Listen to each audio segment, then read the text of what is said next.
Thank you very much for hosting me again and having the opportunity to speak about a major issue, an issue that it has global consequences, but also very specific ones in our area.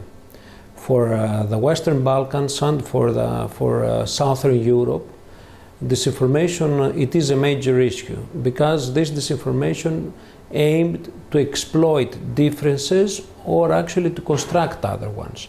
And to be more specific, after the Russian invasion in Ukraine, we have seen a very specific and targeted effort in order to persuade public opinion in the West and in Europe in general that it would justify Russian invasion. How they did that? By drawing similarities about the intervention in Kosovo and trying actually to exploit any sentiments against the West by saying why the West was justified to intervening in Kosovo and not us in Ukraine. Things that do not have any similarity and the things actually that are totally different. With this kind of propaganda and especially through disinformation about actually the West trying to exploit, trying actually to support Ukraine and leaving the other ones behind, that was a major issue in our area. In addition to that, they have tried actually to use religion. Religion in that sense, it has been used as a major tool in order to exploit the sentiments of the people through actually exploitation of Orthodox Church. As we have seen, the Orthodox Patriarch in Constantinople in Istanbul actually was totally against the invasion and very supportive of the Ukrainian case. I see that it is something that something that I consider it very important, because people, you know, they have a special relationship with church and especially with religion. If you try to exploit these sentiments in order to promote your political purposes, it is something that undermines actually people's beliefs.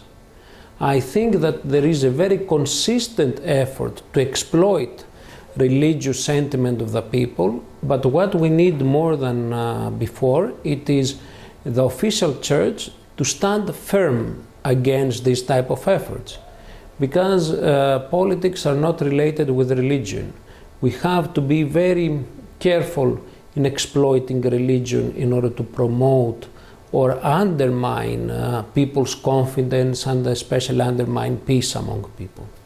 For us, DCN Global, it is an organization, a global organization that we work very closely and we have a specialization in addressing disinformation.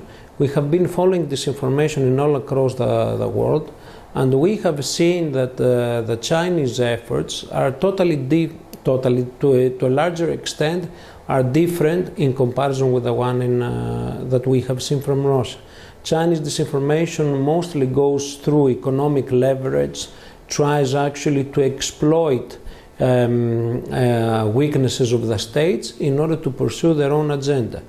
What we have witnessed, it is that there are a lot of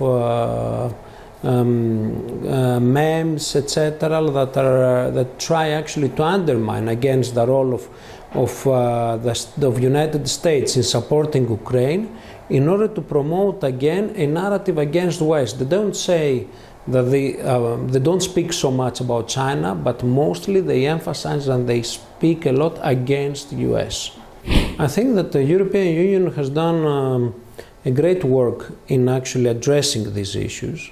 But as you know, and especially now with ChatGPT, we need actually to work even more hard, to work even harder. We need to do so because the challenges that arise now are in a different level by every means and every way. Back to the European Union. European Union has done a lot in terms of addressing disinformation in EAS countries, in Eastern Neighborhood countries, but also they have done a lot of work, especially with the young people in the Balkans, in order to make them aware about disinformation. I think that what we need is to go to go even more proactive by investing in media literacy initiatives, that it will actually create and promote a more active stance from the people.